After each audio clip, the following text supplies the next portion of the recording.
प्रातःकाल जब उठे सबसे पहले गुरुदेव को प्रणाम करें। यहीं से हमारी दिनचर्या है और यहीं से परमार्थ प्रारंभ हुआ है। पहले मनुष्य जन्म का लाभ गुरुदेव की शरणागति। प्रातःकाल जे ही आंख खुली तो सबसे पहले गुरु चरणों में प्रणाम। उठी के प्रात गुरु ही सिर नावे, प्रात समय आराध्य को ध्यावे। गुरुदेव को प्रणाम, फिर अपने आराध्य देव का नाम मंत्र। गृहस्थ में हो, गृहस्थ धर्म का संयोग किया है तो स्नान के बाद मंत्र। विरक्त है तो हर समय पावन है। सैया पे उठा, गुरुदेव को प्रणाम और मंत्र जाप प्रारंभ। जब शौच आदि लगे तो उसकी नित्य क्रिया। गृहस्थ है, गृहस्थ धर्म का संयोग किया है, नाम जप कर सकता है पर उस सैया पर मंत्र जाप नहीं। पवित्र होकर के फिर अन्य आसन पर बैठकर मंत्र जाप करें। जोई अब ठाकुर सेवा के लिए जब आप जा रहे हैं तो आपको यह ध्यान रखना है कि आपको चाहिए क्या। सूरदास जी बहुत सावधानी की बात कह रहे हैं। क्या चाहिए तुम्हें? हमारी तरफ से प्रार्थना कभी भगवान से लौकिक वस्तुएं मत मांगना। अपने आप हर आवश्यकता वो पूरी करना शुरू कर देंगे। आप मांगोगे वो निश्चिंत हो जाएंगे, आप नहीं मांगोगे वो चिंतित हो जाएंगे कि ये तो मांगता ही नहीं है कभी। अब इसको इस समय क्या आवश्यकता है, वो खुद पक्का पूरे जीवन के अनुभव की बात। जब जहां व्यवहारिक पारमार्थिक रक्षा करनी हुई है तब सरकार ने रक्षा की। जहां उनको संभालना हुआ है, जो देना हुआ है, जो पोषण कराना हो, ये जो प्रभु ने कहा है अनन्यश्चिन्तयन्तो माम ये जनाः पर्युपासते तेषां नित्याभियुक्तानां योगक्षेमं वहाम्यहम् अक्षरशः परम सत्य। वो योग और क्षेम बहुत अच्छे से करते हैं। अप्राप्त की प्राप्ति कराना योग और प्राप्त की रक्षा करना क्षेम, दोनों मेरे प्रभु बहुत अच्छे से करते। इसकी चिंता मत करो। ऐसा मांगो कि हमारा चित्त निरंतर आपसे जुड़ा रहे। बिसरी हो ना बिसारी हो, यही दान मुझे दे। अब जो अपने ठाकुर जी के समीप, सिंहासन के समीप पहुंचे तो सबसे पहले दंडवत किया। साष्टांग दंडवत, पंचांग दंडवत, पर्दा खोलने के पहले ही दंडवत किया। परम धाम की प्राप्ति होगी। एकोपि कृष्णः कृतः प्रणामो दशाश्वमेधावृतेन तुल्यः दशाश्वमेधि पुनरेपि जन्म कृष्ण प्रणामी न पुनर्भवाय। भगवान व्यासदेव जी महाभारत में एक बार श्री कृष्ण को साष्टांग दंडवत कर ले तो 10 अश्वमेध यज्ञ के अवभृत स्नान का फल प्राप्त होता है। 10 अश्वमेध के अवभृत स्नान करने वाला स्वर्ग जाएगा, अपने यज्ञों का फल भोगेगा, फिर मृत्यु लोक में आएगा। लेकिन कृष्ण प्रणामी न पुनर्भवाय। दशाश्वमेधि पुनरेपि जन्मो, तो कृष्ण प्रणामी न पुनर्भवाय। बड़े प्यार से अपने लाडली को साष्टांग दंडवत करो, पंचांग दंडवत करो। फिर बैठ करके कुछ क्षण, 1 मिनट 2 मिनट चित्त को समाहित करो और जो गुरुदेव ने भाव दिया है उस पर आओ। न मैं स्त्री हूं न पुरुष हूं। यद्यपि मैं अपने स्वरूप का अनुभव नहीं कर पा रहा हूं, पर गुरु कृपा से मैं ऐसा भाव करता हूं मैं श्री जी की दासी हूं। प्यारी जो हमारी सखी हैं, हम उनकी सखी हैं। स्त्री पुरुष ये वर्दी है, पोशाक है। सच्चे मानिए, ये मैं नहीं हूं। ये हम पुरुष होके कैसे बनिता पुरुष भाव मिट जाए, सेवे ललिता दिक के भाई। हित सजनी जी है पुरुष रूप में, आचार्य रूप में विराजमान। गुरुदेव है पुरुष रूप में दिखाई दे रहे और सखी स्वरूप से सेवा में विराजमान है। ये बाहरी पोशाक है, आत्मस्वरूप का ये स्त्री पुरुष शरीर से कोई संबंध नहीं है। जो स्वरूप है वही सहचरी है।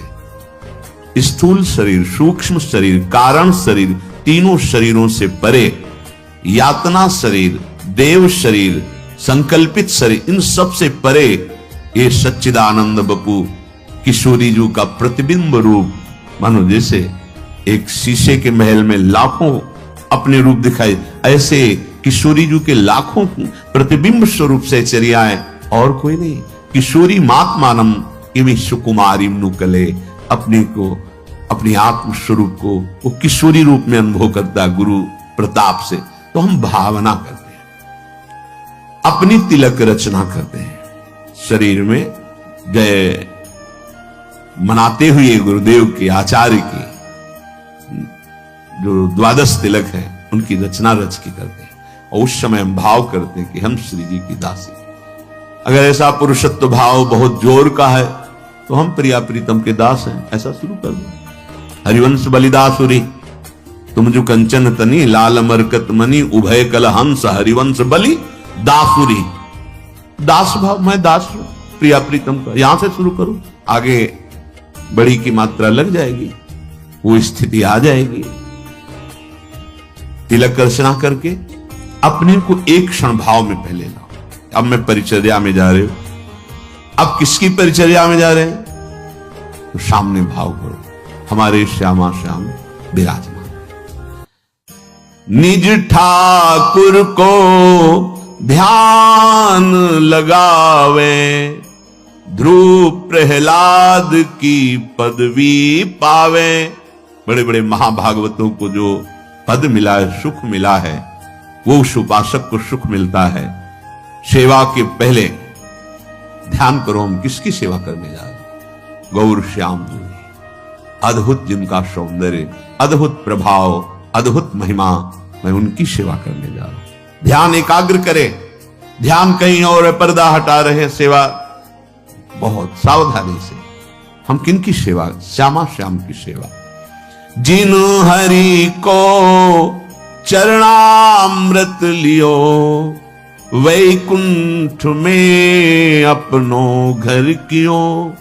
मैं उन हरि की सेवा करने जा रहा हूं जिनके चरणामृत का इतना प्रभाव है कि जिसने अपनी जिह्वा पर नित्य चरणामृत पान किया, वो भगवान की महिमा जिसकी अकुंठ है, ऐसे महान धाम वैकुंठ का अधिकारी होता है। अपने प्रिया प्रीतम के उपासक हैं तो अपना नित्य धाम वृंदावन।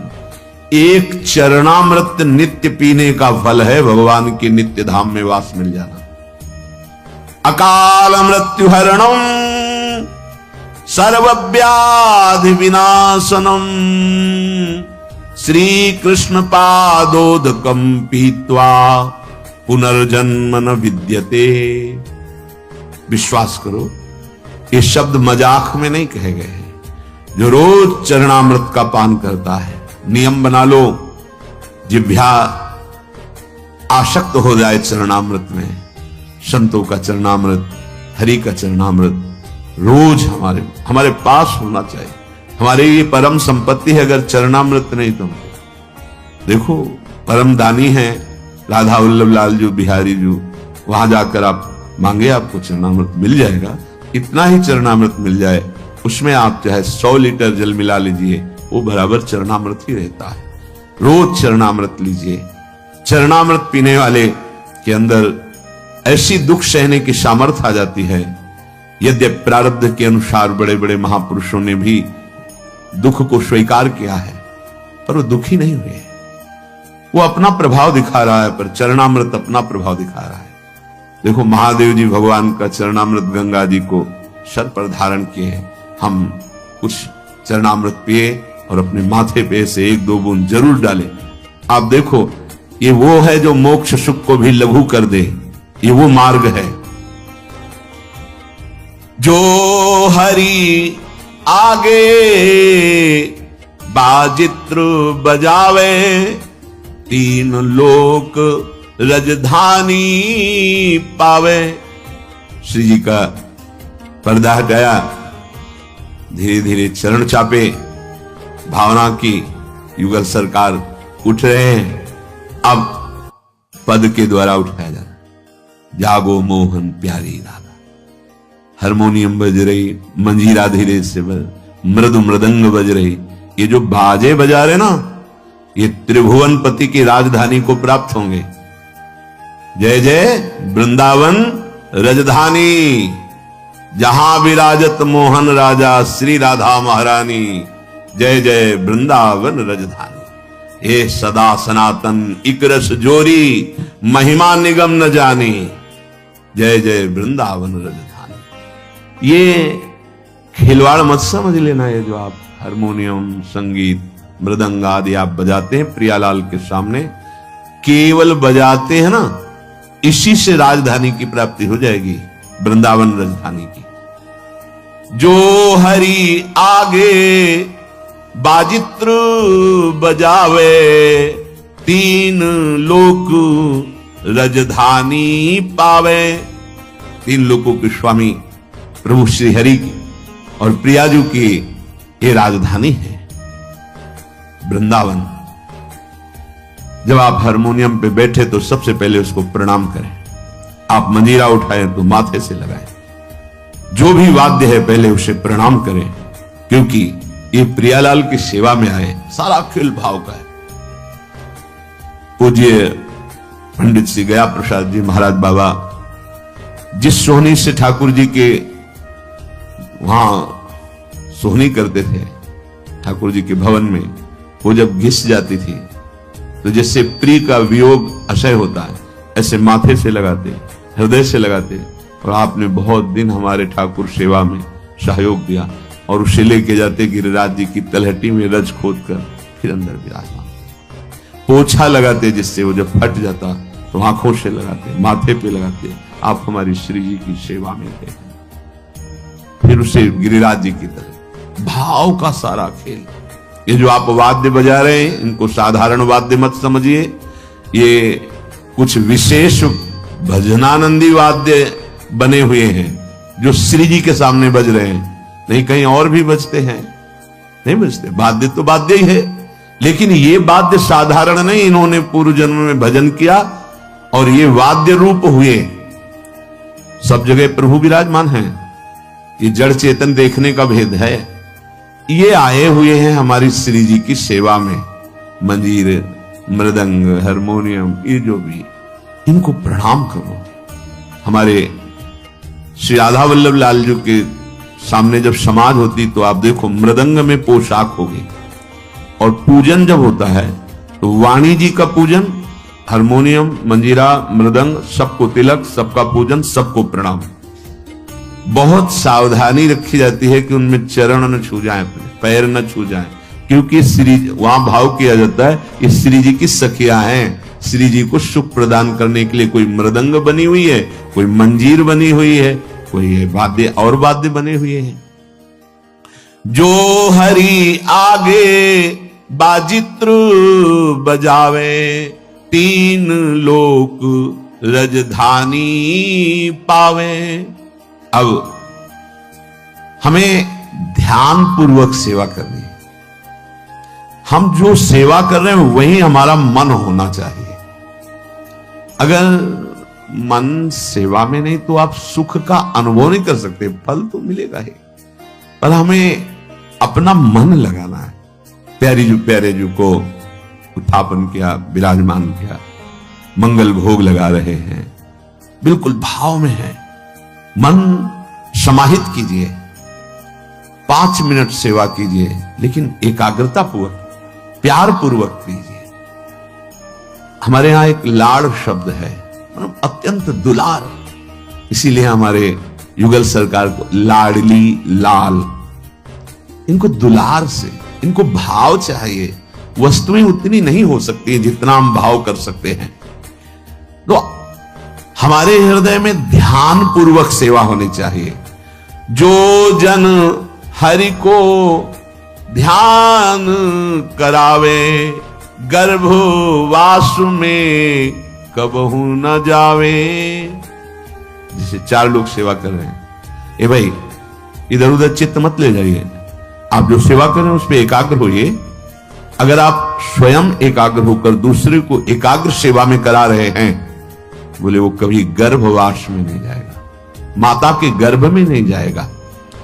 जो हरि को नित करे श्रृंगार, ताको पूर्ण हुए अंगीकार। हमारे प्यारे जो का जो श्रृंगार करते हैं तो हरि उससे अंगीकार कर लेते हैं, अर्थात सीधे सेवा श्रीअंग में जा रही है और आपको यही श्रीअंग सेवा करने का सौभाग्य प्राप्त होगा, बिल्कुल कोई संशय नहीं। प्रगट में जो सेवा स्वामिनी जी की संपूर्ण सेवा मानी जाती है, जैसे कि यहां से वहां कोने पे खड़ा है तो यहां जो चंदन घर्षण करके पत्रावली करके प्राप्त करेगा, वहां वो गेट में खड़ा होकर प्राप्त। सहचरियां फूल की छड़ी लिए हुए निकुंज द्वार पे खड़ी रहती है। कोई श्री जी को व्यजन कर रहे हैं, कोई छत्र चंवर, कोई भोग, कोई तो अब वो छड़ी लिए, फूल छड़ी लिए हुए कुंज के द्वार पे, तो ऐसा नहीं कि वो बेचारी, नहीं, कुंज के द्वार पे खड़ी है, श्री जी की आज्ञा से श्री जी की सेवा का वही आनंद उसको प्राप्त हो रहा है जो एक पत्रावली की रचना कर रही है। ऐसे ही आप श्री जी की सेवा में, किसी सेवा में है, आपको वही प्राप्त होगा जो एक यहां श्री जी के अंग सेवा में है, वही श्री जी के अंग सेवा का अधिकार आपको प्राप्त होगा।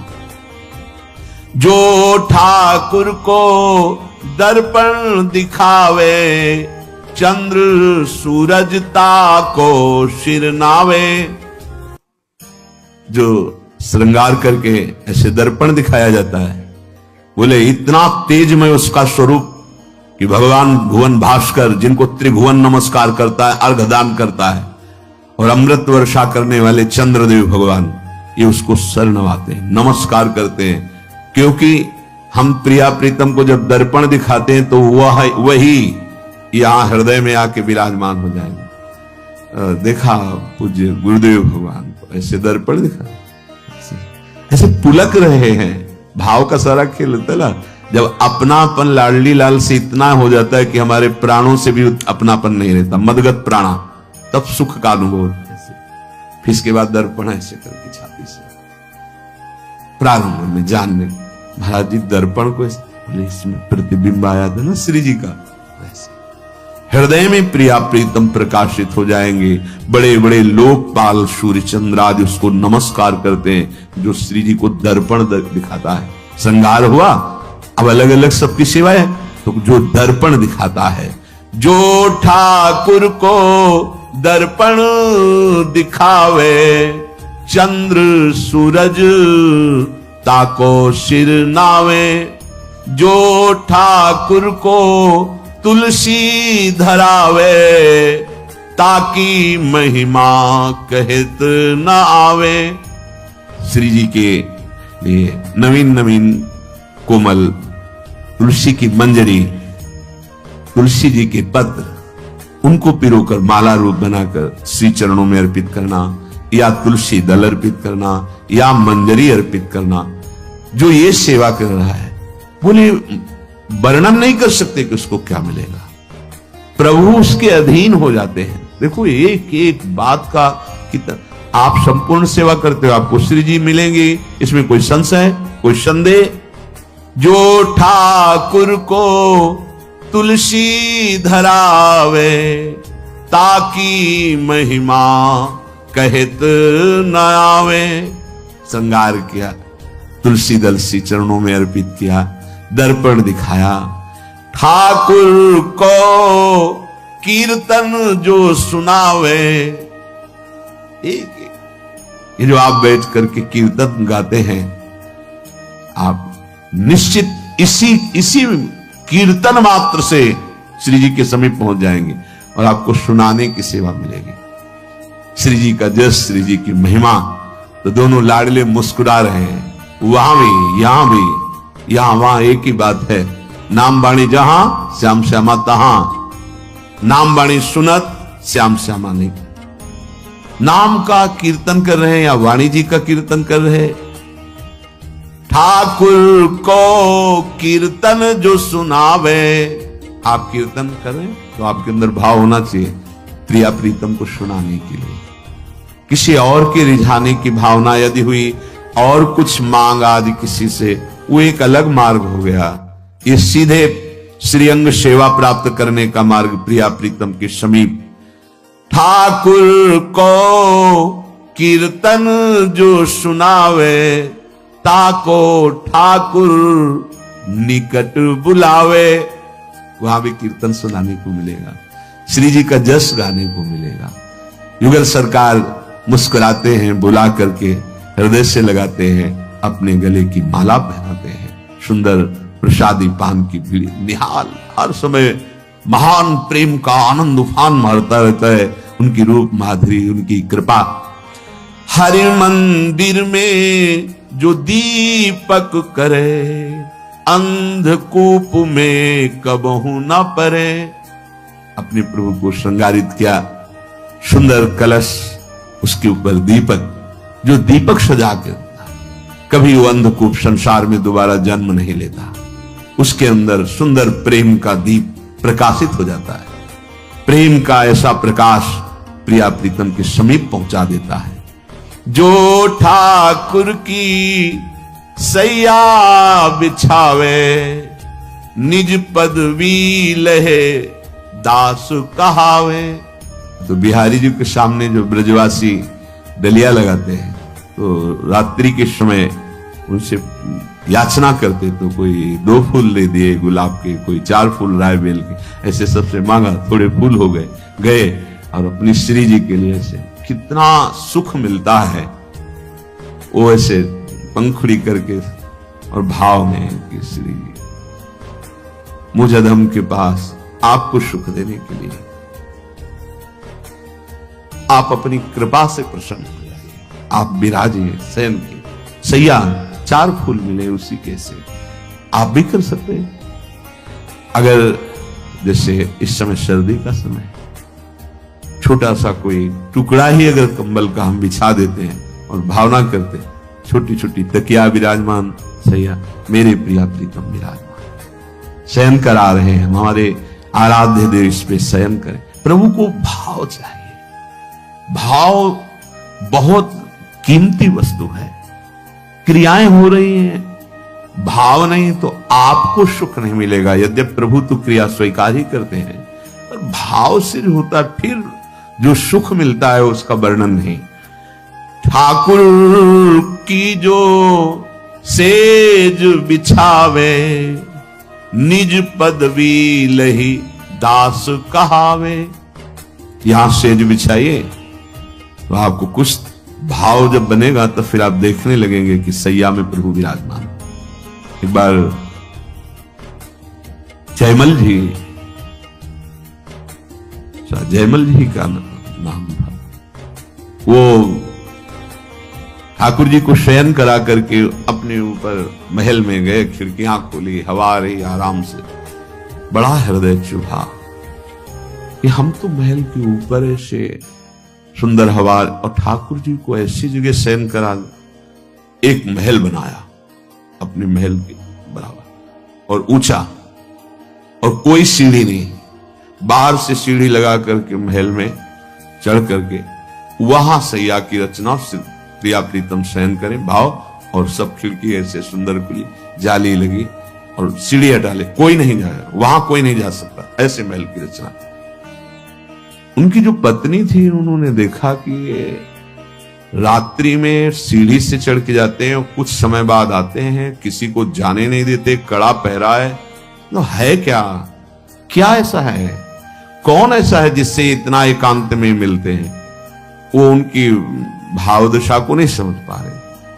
सुंदर दुग्ध फेन जैसी, वो तो राजा ही थे, सैया बिछाकर सुंदर तकिया रखी, आसपास सुगंधित द्रव्य और भोग सामग्री ऐसा, और फिर चरण चाप रहे, फिर वो उतरते और सीढ़ी हटा देते, और सख्त पहरा, वहां कोई चढ़ेगा नहीं, आवाज नहीं, ऐसा। अब वो तो रानी थी, उन्होंने जो वहां सुरक्षा में थे आदेश किया सीढ़ी लगाइए। अब उनसे कौन मना करे, चढ़ के गई सैया में कोई, तो उनको और शक हुआ, कोई शोर, मतलब इससे मिलने आते हैं, कौन है। जाके जी हटाया तो देखा गौर श्याम जोड़ी शयन कर, कांप गई कि मैं क्या सोच रही थी। ऐसी अद्भुत सौरभ, ऐसे साक्षात प्रिया प्रीतम सहन कर रहे और शरीर कांपने लगा। देखो, संबंध से भगवान कृपा करते हैं। भक्त की अर्धांगिनी है। जैसे तैसे हिम्मत की सीढ़ी से उतर के आई, सीढ़ी हटाई, बेशुद्ध, अश्रु चल रहे हैं, विकलता। जब जयमल जी है तो देखा कि बेशुद्ध कैसे हुई? ये तुम्हारे तो अंदर तो सात्विक भागवतिक भाव दिखाई दे रहे हैं। उनका क्षमा कीजिए, आपकी आज्ञा का उल्लंघन हुआ। मुझे ऐसा लगता था आप किससे मिलने जाते हैं। तो मैंने आज्ञा करी और सीढ़ी लगवाकर ऊपर गई तो देखा जुगल सरकार से। जुगल सरकार, तुमने देखा? तुम्हारे चरणों में मैं प्रणाम करता हूं, क्योंकि मैं तो केवल भावना करता था और तुम्हें प्रभु दिखाई दिए। और बहुत आह्लादित हुए कि प्रभु हमारी सेवा स्वीकार। संबंध से भगवान बहुत जल्दी रिझते। इनकी लीला बड़ी विचित्र है। सबसे पहले तुकाराम जी की पत्नी को भगवत साक्षात्कार हुआ। संबंध से भगवान बहुत जल्दी रिझते हैं। तो देखो, सेवा की भावना की ना कि हमारे प्रभु शैया विराजमान, खिड़की खुली है, जाली लगी हुई है, तो मानो हमारे पास वो सुविधा नहीं, तो हम भावना तो कर सकते हैं। जो छोटा सा हमारे पास कमरा है, उसी में एक छोटी सी सैया, इतनी ही बड़ी सैया रखी, तकिया, गद्दा, छोटी सी मच्छरदानी लगा दी, मेरे प्रभु इसमें शयन कर रहे हैं। इसका फल क्या होगा? परम पद की प्राप्ति हो। एक एक सेवा का फल। निज पदवी लही दास कहावे, जो ठाकुर की सेज बिछावे। निज पदवी लही दास कहावे, जो ठाकुर को पलना झुलावे। परम धाम सुख अपने घर ल्यावे। अपने ठाकुर को सुंदर, अगर आप बड़ा नहीं जान सकते तो आजकल ऐसे भी आते हैं कि छोटे झूला आते हैं, इतने इतने बड़े आते हैं, ऐसे खंभे लगे हुए हैं, पर छोटा सा झूला है, नाम सेवा विराजमान कर पद गाते, झूलत दो नवल किसो। ये भावना है। जो ठाकुर को झूला झुलावे, नित लीला में मन प्रवेश करावे। जो ठाकुर को पलना झुलावे, तो सो परम धाम सुख अपने घर ल्यावे। छोटे को पलना, बड़े को जैसे झूला होता है, जो रोज झूला, नित्य लीला में प्रवेश। एकमात्र झूला झुलाने से नित्य लीला, एकमात्र पलना में झुलाने से परम धाम सुख अपने हृदय में प्रकाशित हो जाता है। उत्सव करी मन आरती करे, आह्लादित होकर मानो महान उत्सव मना रहे हैं। सुंदर वाद्यों के द्वारा नाचते गाते हुए प्रभु की जो आरती करते हैं। उत्सव करी मन आरती करे, ताके अधीन रहे श्री हरे। श्री जी और हरि प्रिया प्रीतम उसके अधीन हो जाते हैं, जो केवल आरती मात्र करता है। एक एक सेवा का। जो ठाकुर को भोग लगावे, वो तो नित परमानंद पावे। जो भी आपके पास है, प्रभु को पदार्थ नहीं चाहिए, आपके भाव चाहिए। सच्ची मानिए, जो सुख भाव में जागृत होता है, वो सुख पदार्थों में है ही नहीं, प्रभु आपके भाव पाते हैं। जो ठाकुर को भोग पवावे, इसमें खास बात होती है आपका भाव। खास बात आपके पास है तो ठीक है, नहीं है तो आपका भाव है। जो ठाकुर जी को भोग लगाता है, जो पद दीन यशोदा माए, ता सुख की कछु कही न जाए। जो गति मैया यशोदा को प्राप्त हुई भोग पवानी, वही गति हर उपासक को परमानंदमयी प्राप्त होती, जो प्रभु को भोग लगाता है। प्रभु को भोग लगाए, मान लो आप गृहस्थी में ऐसे कभी ऐसा सौभाग्य मिले कि भगवान के दासों को पवाने का मिले, प्रभु को भोग लगाया, और वैष्णवजनों को जो ब्रजवास करते हैं, जो भगवत आराधना में हैं, वो सब निज परिकर हैं। जो ठाकुर को स्वाद करावे, सोता को फल तुरंत ही पावे। आज ठाकुर को खीर पवाते हैं, आज ही घर में जैसे स्वाद भरी, तो उसको तुरंत फल क्या, रोमांच हो गया, अश्रु बहने लगे, हृदय गदगद, ये तुरंत फल भाव सहित। कलयुग है, देखो 125 वर्ष कलयुग की आयु, अब 70-80 रह गई। कल आपने सुना 20-30 में समाप्त हो जाएंगे। अब तो बहुत 60-70-80 इतने में ही साफ हो जाता है जीवन। कोई बिरला 100 या ऊपर पार करे, कोई बिरला, नहीं तो 70-80-90 तो कोई बिरला। 20-30 साल की आयु होगी, क्या कर लोगे? घोर पापाचरण का वातावरण होगा, अपवित्र सब व्यवहार होगा, कैसे भजन होगा? इसलिए अभी भजन कर लो, भगवत प्राप्ति कर लो। भगवान सच्चिदानंद जब कल की अवतार धारण करते हैं और दुष्टों का संहार करते हैं, उस समय से फिर सतयुग प्रारंभ होता है। जब सब डाकुओं का संहार हो चुकेगा, तब नगर की और देश की सारी प्रजा का हृदय पवित्रता से भर जाएगा, क्योंकि भगवान कल्कि के शरीर में लगे हुए अंगराग स्पर्श पाकर अत्यंत पवित्र हुई वायु उनका स्पर्श करेगी। भगवान की श्री विग्रह की दिव्य गंध संपूर्ण प्रजा के हृदय को निष्पाप कर देगी। उनके पवित्र हृदयों में सत्यमूर्ति भगवान वासुदेव विराजमान होंगे, और फिर उनकी संतान पहले की भांति हृष्ट पुष्ट और बलवान होने लगेगी। प्रजा के नयन मनोहारी हरि ही धर्म के रक्षक और स्वामी हैं। वे ही भगवान जब कल्कि के रूप में अवतार ग्रहण करेंगे, उसी समय सतयुग का प्रारंभ हो जाएगा, और प्रजा की संतान परंपरा स्वयं ही सतोगुण से युक्त हो जाएगी। जिस समय चंद्रमा, सूर्य और बृहस्पति एक ही समय एक ही साथ पुष्य नक्षत्र के प्रथम पल में प्रवेश करते हैं, एक राशि पर आते हैं, उसी समय सतयुग का प्रारंभ होता है। परीक्षित, चंद्रवंश और सूर्यवंश में जितने राजा हो गए हैं या होंगे, उन सब का मैंने संक्षेप में वर्णन कर दिया। तुम्हारे जन्म से लेकर राजा नंद के अभिषेक तक 1115 वर्ष का समय लगेगा। जिस समय आकाश में सप्तऋषियों का उदय होता है, उस समय पहले उनमें से 2 ही तारे दिखाई पड़ते हैं। उनके बीच में दक्षिणोत्तर रेखा पर समभाग में अश्विनी आदि नक्षत्रों में से एक नक्षत्र दिखाई पड़ता है। उस नक्षत्र के साथ सप्तर्षिगण मनुष्यों की गणना से 100 वर्ष तक रहते हैं। वे तुम्हारे जन्म के समय उस समय भी मघा नक्षत्र पर स्थित है। स्वयं सर्वव्यापक सर्वशक्तिमान भगवान ही शुद्ध सत्वमय विग्रह के साथ श्री कृष्ण के रूप में प्रकट हुए थे। वे जिस समय अपनी लीला स्मरण करके परम धाम पधार गए, उसी समय कलयुग ने संसार में प्रवेश किया। उसी के कारण मनुष्यों की मति गति पाप की ओर ढुलक गई।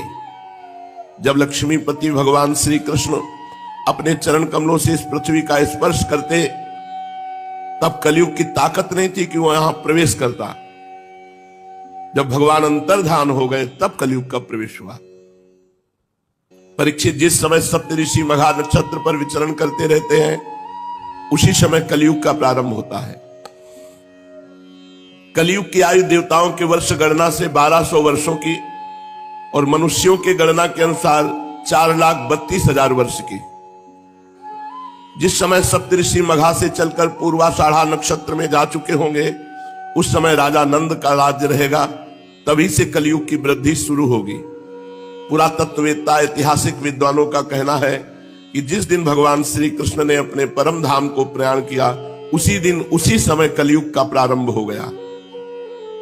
परीक्षित, जब देवताओं की वर्ष गणना के अनुसार 1000 वर्ष बीत चुकेंगे, तब कलयुग के अंतिम दिनों में फिर से कल्कि भगवान की कृपा से मनुष्यों के मन में सात्विकता का संचार होगा।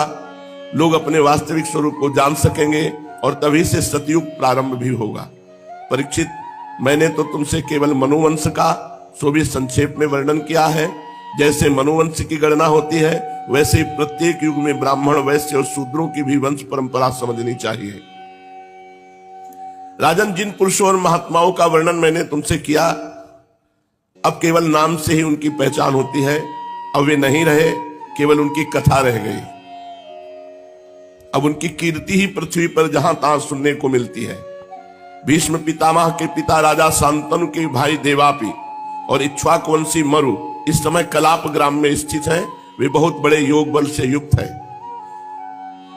कलयुग के अंत में कल्कि भगवान की आज्ञा से फिर यहां आएंगे और पहले की भांति वर्णाश्रम धर्म का विस्तार करेंगे। सतयुग, त्रेता, द्वापर और कलयुग, ये ही 4 युग है। ये पूर्वोक्त क्रम के अनुसार अपने अपने समय में पृथ्वी के प्राणियों पर अपना प्रभाव दिखाते रहते हैं। परीक्षित, मैंने तुमसे जिन राजाओं का वर्णन किया है, वे सब और उनके अतिरिक्त दूसरे राजा भी इस पृथ्वी को मेरी मेरी करते रहे, परंतु अंत में मरकर धूल में मिल गए। इस शरीर को भले ही कोई राजा कह ले, परंतु अंत में एक कीड़ा, विष्ठा अथवा राख के रूप में ही परिणित होगा, राख ही होकर रहेगा। इसी शरीर के या इसके संबंधियों के लिए जो भी किसी प्राणी को सताता है, वह ना तो अपना स्वार्थ जानता है और ना तो परमार्थ, क्योंकि प्राणियों को सताना तो नरक का द्वार है। वे लोग यही सोचा करते कि मेरे दादा परदादा इस अखंड भूमंडल का शासन करते थे, अब ये मेरे अधीन किस प्रकार रहे और मेरे बाद मेरे बेटे पोते, मेरे वंशज किस प्रकार इसका उपभोग करें। वे मूर्ख इस आग, पानी और मिट्टी के शरीर को अपना आपा मान बैठते हैं और बड़े अभिमान के साथ डींग हाँकते हैं कि ये पृथ्वी मेरी है। अंत में वे शरीर और पृथ्वी दोनों को छोड़कर स्वयं ही अदृश्य हो जाते हैं। प्रिय परीक्षित, जो नरपति बड़े उत्साह और बल पौरुष से इस पृथ्वी के उपभोग में लगे रहे, उन सबको काल ने अपने विकराल गाल में धर दबाया। अब केवल इतिहास में उनकी कहानी ही शेष रह गई है। श्री सुखदेव जी कहते हैं, परीक्षित, जब पृथ्वी देखती है कि राजा लोग मुझ पर विजय प्राप्त करने के लिए उतावले हो रहे हैं, तब वो हंसने लगती है और कहती, कितने आश्चर्य की बात है, ये राजा लोग जो स्वयं मौत के खिलौने हैं, ये मुझे जीतना चाहते हैं। राजाओं से ये बात छिपी नहीं कि वे एक ना एक दिन मर जाएंगे, फिर भी व्यर्थ में ही मुझे जीतने की कामना करते हैं, ऐसा पृथ्वी सोचती है। सचमुच इस कामना से अंधे होने के कारण ही वे पानी के बुलबुले के समान क्षणभंगुर शरीर पर विश्वास कर बैठते हैं और धोखा खाते हैं। वे सोचते हैं कि हम पहले मन के सहित अपने 5 इंद्रियों पर विजय प्राप्त करेंगे, अपने भीतरी शत्रुओं को वश में करेंगे, क्योंकि इनके जीते बिना बाहरी शत्रुओं को जीतना कठिन है। उसके बाद अपने शत्रु के मंत्रियों, आमात्यों, नागरिकों, नेताओं और समस्त सेना को भी वश में कर लेंगे। जो भी हमारे विजय मार्ग में कांटे बोएगा, उसे हम अवश्य जीत लेंगे। इस प्रकार धीरे धीरे क्रम से सारी पृथ्वी हमारे अधीन हो जाएगी, फिर तो समुद्र ही हमारे राज्य की खाई का काम करेगा। इस प्रकार वे राजा लोग अपने मन में अनेकों आशाएं बांध लेते हैं और उन्हें यह बिल्कुल नहीं सूझती कि उनके सिर पर काल सवार है। यहीं तक नहीं, जब एक द्वीप उनके वश में हो जाता है, तब वे दूसरे द्वीप पर विजय करने के लिए बड़ी शक्ति और उत्साह के साथ समुद्र यात्रा करते हैं।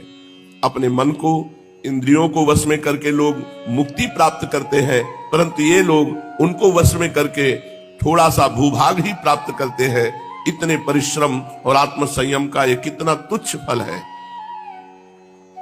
पृथ्वी कहती है कि बड़े बड़े मनु और उनके वीर पुत्र मुझे ज्यों का त्यों छोड़कर जहां से आए थे वहीं खाली हाथ लौट गए, मुझे अपने साथ न ले जा सके।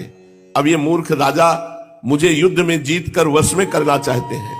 जिनके चित्त में बात दृढ़मूल हो गई कि पृथ्वी मेरी है, उन दुष्टों के राज्य में मेरे लिए पिता पुत्र और भाई भाई भी आपस में लड़ बैठते हैं। वे परस्पर इस प्रकार कहते हैं, ओ मूढ़, ये सारी पृथ्वी मेरी ही है, तेरी नहीं। इस प्रकार राजा लोग एक दूसरे को कहते सुनते हैं, एक दूसरे से स्पर्धा करते हैं, मेरे लिए एक दूसरे को मारते हैं और स्वयं मर मिटते हैं। पृथु, पुररवा, गाधी, नहुस, भरत, शास्त्राबाहु अर्जुन, मानधाता, सगर, भगवान राम, खडवांग, धुंधुमार, रघु, तृणबिंदु, ययाति, शर्याति, संतनु, गय, भगीरथ, कुवलयासु, ककुत्स, नल, नृग, हिरण्यकश्यप, वृत्तासुर, लोकद्रोही रावण, नमुच, शंबर, भौमासुर, हिरणाक्ष, तारकासुर, बहुत से दैत्य एवं शक्तिशाली नरपति हो गए। ये सब लोग सब कुछ समझते थे कि हम सब सूर हैं। सभी ने दिग्विजय में दूसरों को हरा दिया, दूसरे इन्हें नहीं जीत पाए, परंतु सब के सब चले गए, कोई टीका नहीं। राजन, उन्होंने अपने पूरे अंतःकरण से मुझसे ममता की और समझा कि पृथ्वी मेरी है, परंतु विकराल काल ने उनकी लालसा पूरी ना होने दी। अब उनके बल पौरुष और शरीर आदि का कुछ पता ही नहीं, केवल उनकी कहानी शेष मात्र है। परीक्षित, संसार में बड़े बड़े प्रतापी और महान पुरुष वे हैं, वे लोकों में अपने यश का विस्तार करके यहां से चल बसे। तुम्हें मैंने ज्ञान और वैराग्य उपदेश करने के लिए इनकी कथा सुनाई है। मैंने जो कुछ अभी तक वर्णन किया सब वाणी का विलास है। इसी पे हमें बहुत धक्का लगा था जब हम 16-17 वर्ष के थे। ऐसा कैसे? भगवान का चरित्र, महापुरुषों का चरित्र अब समझ में आ रहा है। ये सब वाणी का विलास मात्र है, परमार्थक सत्य कुछ भी नहीं है। जितना सुनाया ये सब वाणी का विलास मात्र है, परमार्थिक सत्य कुछ नहीं है।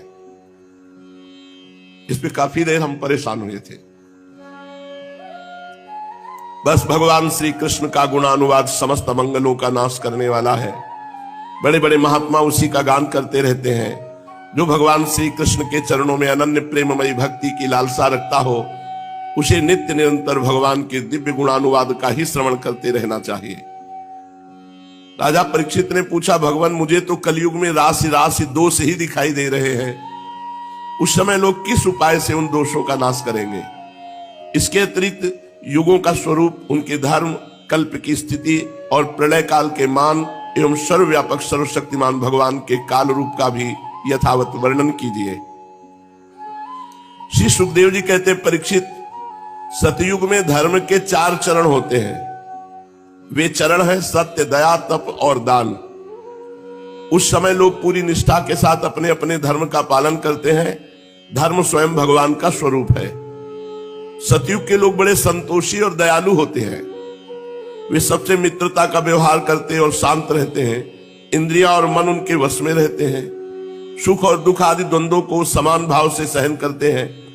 अधिकांश लोग तो समदर्शी और आत्माराम होते हैं। बाकी लोग स्वरूप स्थिति के लिए अभ्यास में तत्पर रहते हैं। परीक्षित, धर्म के समान अधर्म के भी 4 चरण हैं। झूठ, असत्य, हिंसा, असंतोष, कलह। झूठ, हिंसा, असंतोष, कलह, ये अधर्म के 4 चरण हैं। त्रेता युग में इनके प्रभाव से धीरे धीरे धर्म के सत्य आदि चरणों का चतुर्थांश क्षीण हो जाता है। राजन, उस समय वर्णों में ब्राह्मणों की प्रधानता अक्षुण्ण रहती है। त्रेता युग में लोगों में अत्यंत हिंसा और लंपटता का अभाव रहता है। सभी लोग कर्म कांड और तपस्या में निष्ठा रखते हैं। अर्थ, धर्म एवं काम रूप त्रिवर्ग का सेवन करते हैं।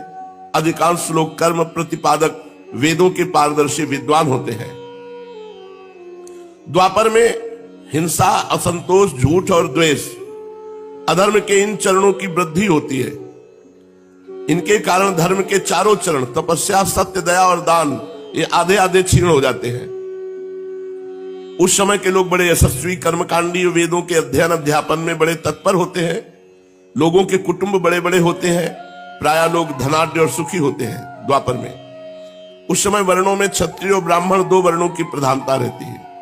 कलयुग जब आएगा पूर्ण रूप से, तो अधर्म के 4 चरण पुष्ट रहेंगे।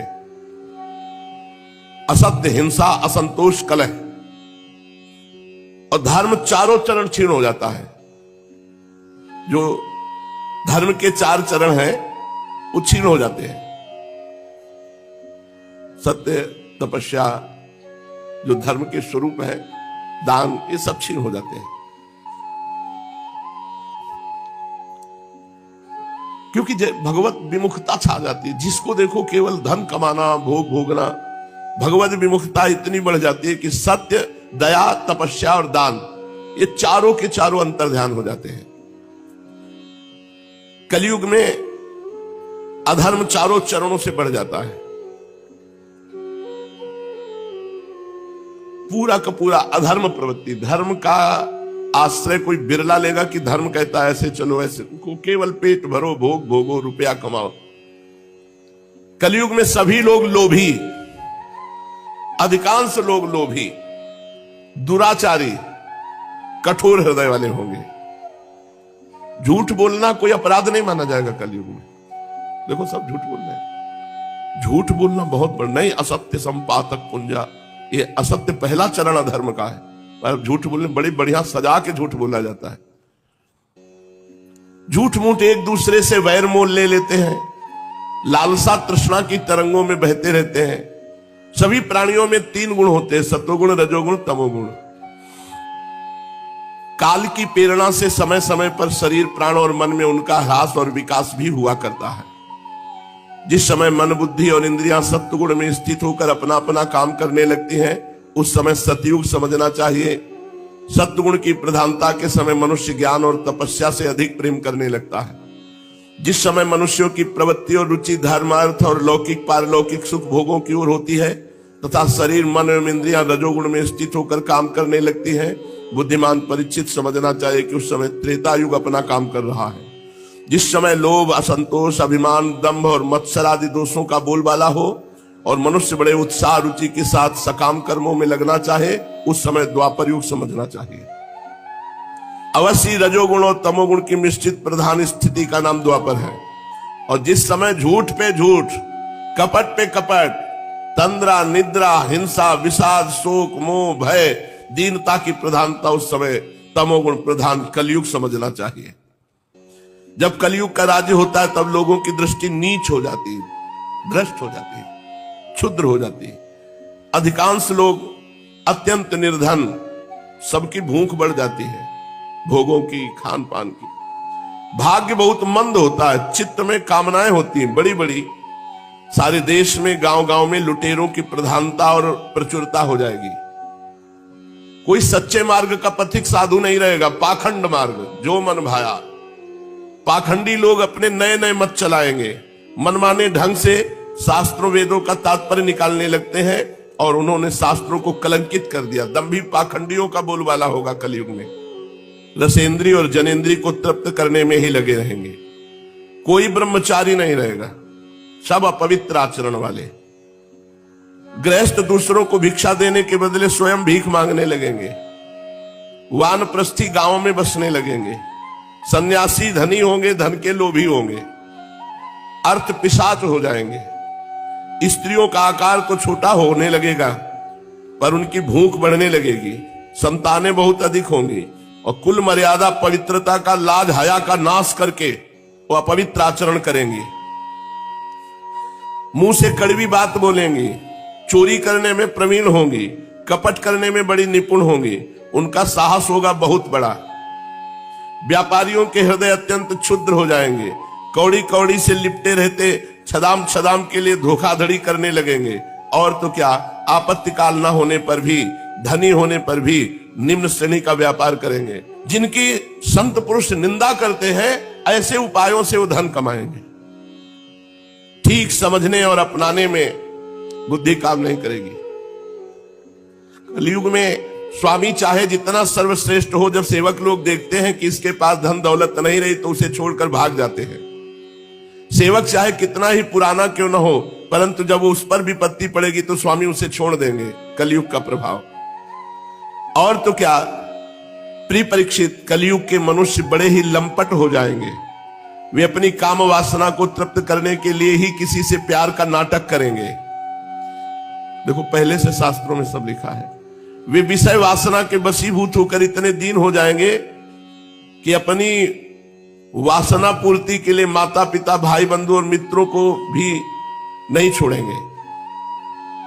अर्थात छल कपट, न माता का सम्मान, न पिता का, न भाई, न बंधु का, इनकी आज्ञा का पालन नहीं। नारी मुई घर संपत्ति नासी, मूड मुड़ाए भय सन्यासी। कोई देर थोड़ी लगता है। तो कलयुग में ऐसे नीच पुरुष तपस्वी का वेश धारण करेंगे और दान लेकर मनमानी भोजन, मनमानी पेय पदार्थ, और रत्ती भर भी धर्म का ज्ञान नहीं। धर्म का रत्ती भर भी ज्ञान नहीं। वो ऊंचे सिंहासन पर बैठकर प्रवचन करेंगे धर्म का, जिनको धर्म का रत्ती भर ज्ञान नहीं। सच्ची बात। प्रिय परीक्षित, आगे चलकर कलयुग में सूखा पड़ेगा। भूख से आतुर होकर लोग मरेंगे। अभी समय आएगा। दुर्भिक्ष और दूसरे शासक लोग इतने कर्कश हो जाएंगे कि कर पे कर, अस्थि मात्र हो शरीर, केवल शरीर में हड्डी हड्डी दिखाई देगी, भोजन ही नहीं मिलेगा। प्राण रक्षा के लिए रोटी का टुकड़ा मिलना कठिन हो जाएगा आगे चल के। अभी भजन कर लो। शरीर ढकने के लिए वस्त्र नहीं, पेट की ज्वाला शांत करने के लिए रोटी का टुकड़ा नहीं, पीने के लिए पानी नहीं, सोने के लिए जमीन नहीं, ये आएगी स्थिति आगे। दाम्पत्य जीवन, स्नान और आभूषण पहनने तक की सुविधा नहीं रहेगी। लोगों की आकृति प्रकृति पिशाचों जैसी हो जाएगी।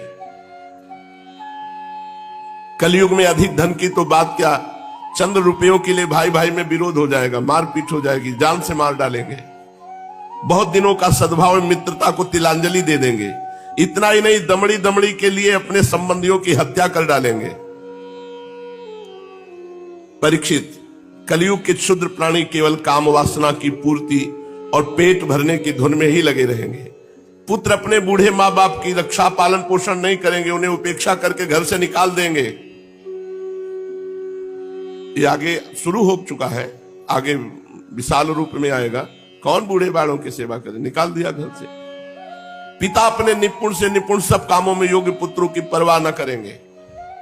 परीक्षित, श्री भगवान ही चराचर जगत के परम पिता और परम गुरु हैं। इंद्र ब्रह्मा आदि लोकाधिपति उनके चरण कमलों में अपना सिर झुकाकर सर्वस्व समर्पण करते रहते हैं। उनका ऐश्वर्य अनंत है और वे एक रस अपने स्वरूप में स्थित हैं। परंतु कलयुग में लोगों में इतनी मूढ़ता फैल जाएगी, पाखंडियों के कारण लोगों का चित्त इतना भटक जाता है कि लोग अपने कर्म और भावनाओं के द्वारा भगवान की पूजा से भी विमुख हो जाएंगे। मनुष्य मरने के समय आतुरता की स्थिति में गिरते या फिसलते समय विवश होकर यदि भगवान के किसी एक नाम का उच्चारण कर ले तो उसके सारे कर्म बंधन छिन्न भिन्न हो जाते हैं और उसे उत्तम से उत्तम गति प्राप्त होती है। यन्नाम धेयम म्रियमाणयातुरः पतन स्खलन वा विवशो गृणन् पुमान् विमुक्त कर्मार्गल उत्तमां गतिं प्राप्नोति अच्छन्ति न तं कलौ जनाः। पर हाय रे कलयुग, भगवान का नाम नहीं लेने देगा। कलयुग से प्रभावित होकर लोग भगवान की आराधना से विमुख हो जाएंगे। परीक्षित, कलयुग के अनेकों दोष हैं। कुल वस्तुएं दूषित हो जाती हैं, स्थानों में भी दोष की प्रधानता हो जाती है। सब दोषों का मूल स्रोत तो अंतःकरण ही है, परंतु जब पुरुषोत्तम भगवान हृदय में आ विराजते हैं तब उनकी सन्निधि मात्र से ही सब के सब दोष नष्ट हो जाते हैं। भगवान के रूप गुण लीला धाम और नाम के श्रवण संकीर्तन ध्यान पूजन और आदर से वे मनुष्यों के हृदय में आकर विराजमान हो जाते हैं और एक दो जन्म के पापों की तो बात ही क्या, हजारों जन्मों के पाप के ढेर भी वे क्षण भर में भस्म कर देते हैं। भगवान हृदय में कैसे आते हैं? भगवान के रूप गुण लीला धाम का गायन नाम संकीर्तन ध्यान पूजन आदर। जैसे सोने के साथ संयुक्त होकर अग्नि उसके धातु संबंधी मलिनता आदि दोषों को नष्ट कर देती है, वैसे ही साधकों के हृदय में स्थित होकर भगवान श्री हरि उनके अशुभ संस्कारों को सदा के लिए मिटा देते हैं। परीक्षित, विद्या तपस्या प्राणायाम समस्त प्राणियों के प्रति मित्र भाव तीर्थ स्नान व्रत दान और जप, किसी भी साधना से मनुष्य के अंतःकरण की वैसी वास्तविक शुद्धि नहीं होती जैसी शुद्धि भगवान पुरुषोत्तम के हृदय में विराजमान हो जाने पर होती है। सावधान, अब तुम्हारी मृत्यु का समय आ रहा है। श्री सुखदेव जी महाराज, सावधान परीक्षित, 7वां दिन है, तक्षक सर्प काटेगा और तुम्हारी मृत्यु होगी। परीक्षित, अब तुम्हारी मृत्यु का समय निकट आ गया है, सावधान हो जाओ। सबको सावधान हो जाना चाहिए। मृत्यु कब आएगी पता नहीं, पर आएगी और आएगी तो ले जाएगी। पूरी शक्ति से देखो, सावधानी क्या है? पूरी शक्ति लगाकर अंतःकरण की सारी वृत्तियों से भगवान श्री कृष्ण को अपने हृदय सिंहासन पर बैठा लो। ऐसा करने से अवश्य तुम्हें परम गति की प्राप्ति होगी। जो लोग मृत्यु के निकट पहुंच रहे हैं उन्हें सब प्रकार से परमेश्वरशाली भगवान का ही ध्यान करना चाहिए। प्यारे परीक्षित, सबके परमाश्रय और सर्वात्मा भगवान अपना ध्यान करने वालों को अपने स्वरूप में लीन कर लेते हैं, उसे अपना स्वरूप बना लेते हैं। परीक्षित, यूं तो कलयुग दोषों का खजाना है, परंतु इसमें एक बहुत बड़ा गुण है। वो गुण यही है कि कलयुग में केवल भगवान श्री कृष्ण का संकीर्तन करने मात्र से ही सारी आसक्तियां छूट जाती हैं। और परमात्मा की प्राप्ति हो जाती है। सतयुग में भगवान का ध्यान करने से, त्रेता में बड़े बड़े यज्ञों के द्वारा उनकी आराधना करने से, द्वापर में विधि पूर्वक उनकी पूजा करने से जो फल मिलता है वो कलयुग में केवल भगवान नाम जपने से, भगवान नाम कीर्तन करने से प्राप्त हो जाता है। श्री सुखदेव जी कहते हैं, परीक्षित, तीसरे स्कंद में परमाणु से लेकर दुपरार्ध पर्यंत काल का स्वरूप और एक एक युग कितने कितने वर्षों का होता है ये मैं तुम्हें बता चुका हूं। अब तुम कल्प की स्थिति और उसके प्रलय का वर्णन भी सुनो। 1000 चतुर्युगी का ब्रह्मा जी का एक दिन होता है। 1000 बार जब चतुर्युग व्यतीत होगा, सतयुग, त्रेता, द्वापर, कलयुग, ये एक चतुर्युगी, ऐसे 1000 बार जब व्यतीत होगा तो ब्रह्मा जी का एक दिन होता है। ब्रह्मा के इस दिन को ही कल्प भी कहते हैं। एक कल्प में 14 मनु होते हैं। कल्प के अंत में उतने ही समय तक प्रलय भी रहता है। प्रलय को ब्रह्मा की रात कहते हैं। 1000 चतुर्युगी ब्रह्मा का दिन और 1000 चतुर्युगी ब्रह्मा की रात। जब समय ब्रह्मा जी की रात आती है उस समय ये तीनों लोक लीन हो जाते हैं, उनका प्रलय हो जाता है। इसका नाम नैमित्तिक प्रलय है। इस प्रलय के अवसर पर सारे विश्व को अपने अंदर समेटकर ब्रह्मा जी, शेष साई भगवान, नारायण ये शयन कर जाते हैं। इस प्रकार रात के बाद फिर दिन और दिन के बाद रात होते होते जब ब्रह्मा जी की अपने मान से 100 वर्ष की और मनुष्यों की दृष्टि में 2 परार्ध की आयु समाप्त हो जाती है, तब महातत्व, अहंकार और पंच तन्मात्रा ये 7 प्रकृतियां अपने मूल प्रकृति में लीन हो जाती है। राजन, इसी का नाम प्राकृतिक प्रलय है। नैमित्तिक प्रलय और प्राकृतिक प्रलय। इस प्रलय में प्रलय का कारण उपस्थित होने पर पंचभूतों के मिश्रण से बना हुआ ब्रह्मांड अपना स्थूल रूप छोड़कर कारण रूप में स्थित हो जाता है, घुल मिल जाता है। परीक्षित, प्रलय का समय आने पर 100 वर्ष तक मेघ पृथ्वी में वर्षा नहीं करते। 100 वर्ष तक बूंद पानी नहीं गिरेगा। जब प्रलय आएगा किसी को दाना अन्न नहीं मिलता खाने को, भूखों मर जाते हैं लोग, प्यास से मर जाते हैं।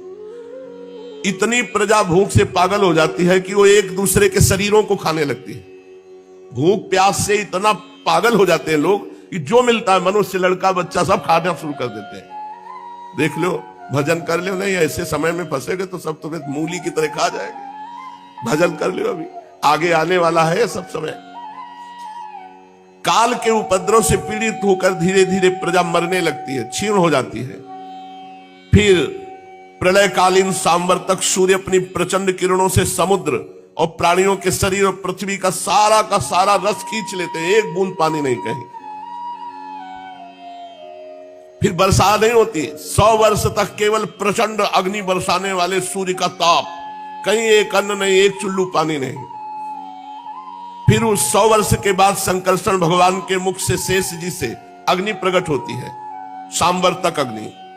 वायु के वेग से वो नीचे तल, अतल आदि 7 लोकों को भस्म करती हुई, वहां के प्राणी तो पहले ही मर चुके होते हैं, नीचे से आग की करारी लपटें, ऊपर सूर्य की प्रचंड की गर्मी, ऊपर नीचे चारों ओर ब्रह्मांड जलने लगता है।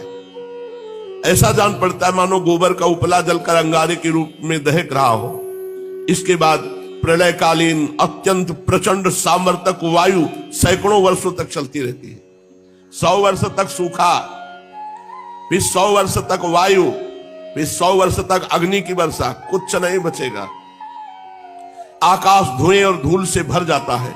इसके बाद असंख्यों रंग बिरंगे बादल आकाश में मंडराने लगते हैं और सांबर तक मेघ आकर गरज गरज कर 100 वर्ष तक वर्षा करते हैं। 100 वर्ष तक पूरा ब्रह्मांड पानी ही पानी। 100 वर्ष तक सूखा, 100 वर्ष तक आग वर्षा, 100 वर्ष तक वायु, फिर 100 वर्ष तक पानी की वर्षा। ऐसा पूरा जल ही जल हो जाता है, सब कुछ जल में। इस प्रकार जब जल प्रलय होता है तब जल पृथ्वी के विशेष गुण गंध को ग्रस लेती है, अपने में लीन कर लेती है। गंध गुण के जल में लीन हो जाने से पृथ्वी का नाश हो जाता है, वो जल में बन जाती, कहीं पृथ्वी नहीं रहती, वो जल में घुल मिलकर जल रूप बन जाती है।